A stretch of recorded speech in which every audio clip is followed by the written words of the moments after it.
Hello people, John the Biker here, welcome to the channel. Today you join me on this absolutely stunning day, again here in Scotland, on my Kawasaki Versys 650. Now I bought this bike about a month ago. I've not had a chance to do a review on it yet, well with a video, and I thought today would be an absolutely perfect day to do it.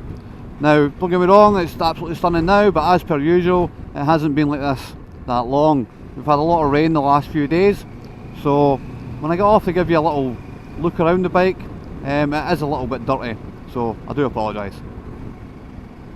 So this is I own this bike. It's a 2016 model, and it's done rough, I think it was 12,600 miles when I bought it last month. Now I paid just under 4,500 for this, and I think it was a pretty good deal. There's plenty of these bikes going about second hand for a little bit more money than that, and a lot more money than that, to be truth be told. Now this bike is almost completely standard, with the exception of it's got the handguards and it's got the colour coded top box on it. So first impressions of the bike. First thing that I noticed on it was the handling on it. It was super nice. Now that's a combination of things, not just the suspension, a combination of things. Nice wide handlebars, and it gives me more feel, more control of the bike. Nice comfy seat, so I'm comfortable. My back is almost bolt upright. In fact, I think it is bolt upright, and I'm not leaning or stretching for the handlebars. The handlebars, yeah. My legs are nice and comfortable. It's not quite a 90-degree angle, but it's not far off of it, which was one of my complaints about my previous bike, which was the 500X. Nice big mirrors on the bike as well, so I've got a good vision all around behind me. A little bit taller than what I'm used to, but I like that. They are a little bit closer to me than what I'm used to as well. I'm not sure if I'm totally on board with that, but hey, it is what it is. But I like the fact that I can see right behind me. It's got a nice big touring screen on it. This is the standard screen on it. I've got it set to its highest position. I get a little bit of wind on my shoulders, but not too much. Nothing nasty or anything. And it's got a nice big fairing on it, so a lot of the wind's getting deflected off of me. Now, like I said, it has been raining a lot. I've been out in the rain. I just don't video in the rain for some reason. It's just coincidence, by the way. So this fairing and this screen has actually kept a lot of the weather off of me, so I'm quite happy with that. So, as the name would suggest, this is a 650cc, producing 51 kilowatts of power at 69 horsepower at 8,500 revs, I think it was, if I remember right. Obviously it's a liquid cooled engine, and it's got a 6-speed gearbox with a wet multi-disc gearbox. The gearbox is a little bit clunky in first and second gear. Bear in mind guys, I'm still fairly new to bikes. I don't know if that's a common thing with all bikes, but certainly most of the bikes I've ridden are a bit clunky in first and second gear. One or two haven't been, so I don't know, maybe that's just me being silly. Now, coming from my Honda 500X to this, there was a jump in power. I didn't think 20 horsepower was going to make much of a difference, but I was wrong. Straight away I could feel the difference in the power, for the better. And it actually took me a little bit by surprise. Didn't scare me, but it definitely surprised me that 20 horsepower could feel so much different. When I suppose if I really thought about it, I shouldn't have been surprised at all. I'm sorry, I'm just trying to avoid all the rush hour traffic. I've came out to do this video at the wrong time, but hey ho, it is what it is. So that's the engine. So said 650, 69 horsepower, liquid cooled 6-speed gearbox, and I think it's great. It's got a nice grumble to it when you start to wind the engine up. And if you're just sitting in traffic or going about town, it's not too intimidating, it's not making a lot of noise, it's not going to annoy anybody. I'm very much the type of rider who doesn't like to annoy people with big crazy loud exhausts. Now in a few days I think we're going to go a run with my wife. She's just passed her licence, her bike test, and she's got the Honda Rebel 500 and she's put one of these big crazy loud exhausts on it, so that'll be fun. So the suspension on this bike, it's 41mm upside down forks in the front, and they are adjustable for preload and rebound or tension. The rear suspension is a single offset shock with preload adjustable as well. I think it's got 9 settings. I could be wrong with the number. If I'm wrong, I'll put it up on the screen.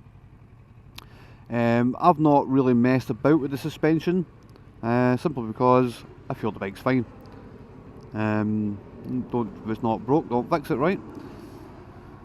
Brake wise, so on the front we've got twin 300mm discs with Nissan twin piston calipers, and on the back 220mm disc with a single piston caliper.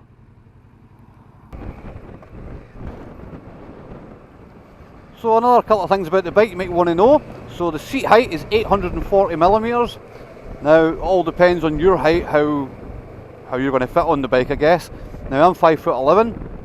I don't know what my inside seam is, but I can get flat footed on the bike. Now my friend, who is 5'8", he can get on the bike, both feet on the ground, just on like his, I wouldn't say his tiptoes, but the balls of his feet. My wife is 5'4", and she can't get, she's like on tiptoes. So hope that helps. The fuel tank. The fuel tank is quite a big fuel tank on this bike. Again, another thing that surprised me about it. 21 litres or 4.6 gallons. Now I've not let the bike run empty. I usually get to about the last bar on the fuel gauge. Yes, it has a fuel gauge. And I've never put more than 18 pounds in it. And I'm getting roughly around 200 miles with it. Now the trip meter does tell me I'm getting about 60 mile average, between 58 to 60 I think it is. I'll check that in a minute for you actually. But I'm averaging about 200 miles before refilling it.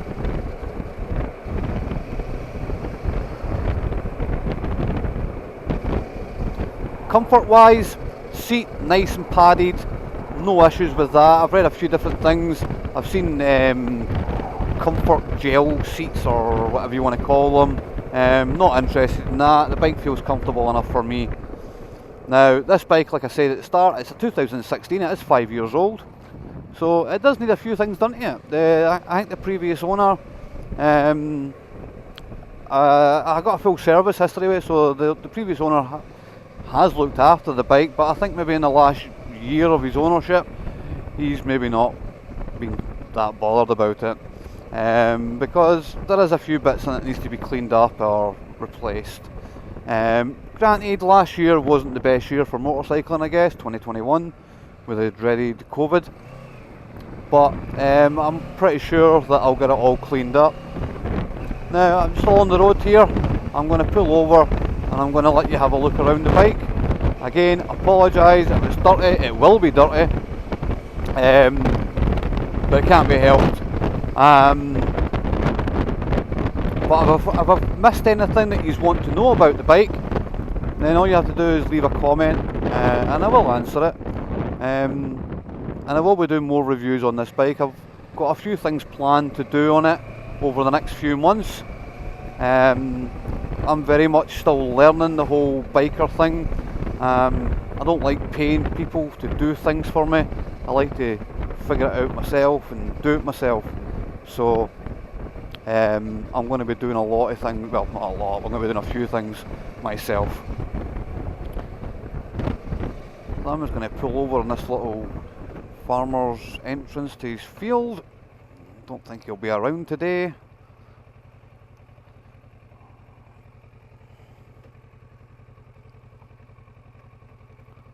Nice and easy to find neutral. Side stand, nice and easy to find. Now this bike doesn't come standard with a centre stand. In fact, Kawasaki don't give you a centre stand at all. There is an aftermarket one, but I was looking a bit about it, and it involved cutting away different parts, and I wasn't interested in that. So paddock stands or a bike lift, that's the way to go for me, I think.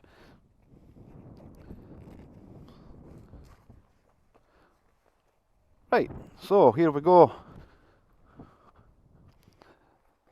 The 2016 Kawasaki Versys 650. This is the ABS model. I believe there is some going about that's not ABS. It's in this candy orange, I believe they call it. Candy orange and black. Like I said, it's got the colour coded top box and obviously the Kawasaki handguards. So here's the brake disc. This is a 300mm. I think they're called petal discs, aren't they? With a Nissan twin piston caliper, obviously one at each side. And then the one at the back is the 220mm disc with the single pot caliper. Now, part of the reason why you can't put the centre, doesn't come with a centre stand, is because the way the exhaust sits. The centre stand wouldn't go up, obviously. But that's the 650cc engine, parallel twin, and the single shock with the preload adjuster. Like I said, I've not really messed about with it, but the idea is it clicks left and right to make it go harder or softer.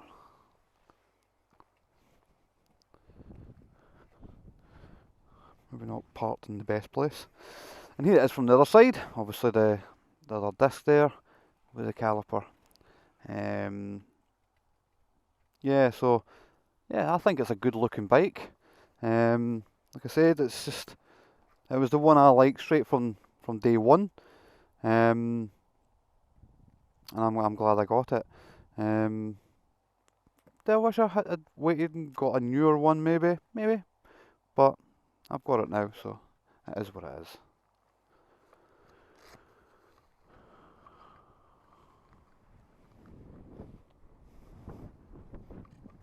So things I'm going to do to this bike, I'm going to start from the front and work my way back and let you know. So cosmetic, I'm going to change the screen. No, the screen works fine, but I still do get a little bit of buffeting on my shoulders, etc.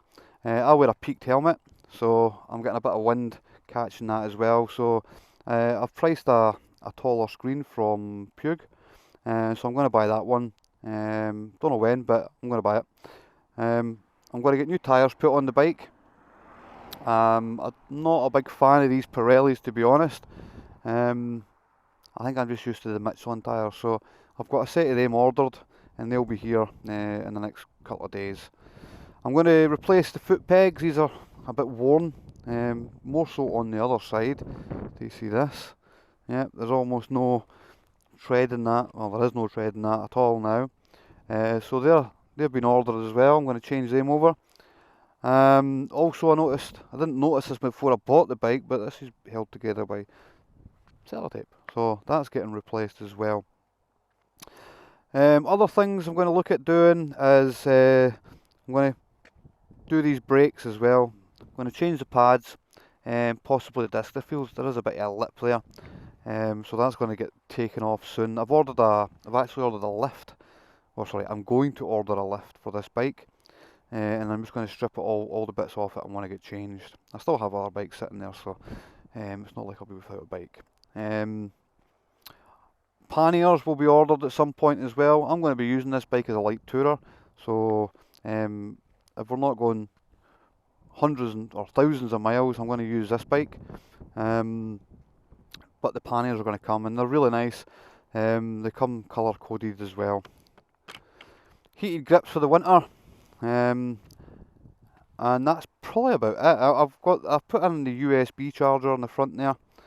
There is a gear indicator you can buy, but the Kawasaki one's about £110, and you know, I'm not against spending money, but £110 for a gear indicator is probably just a bit too much for my taste.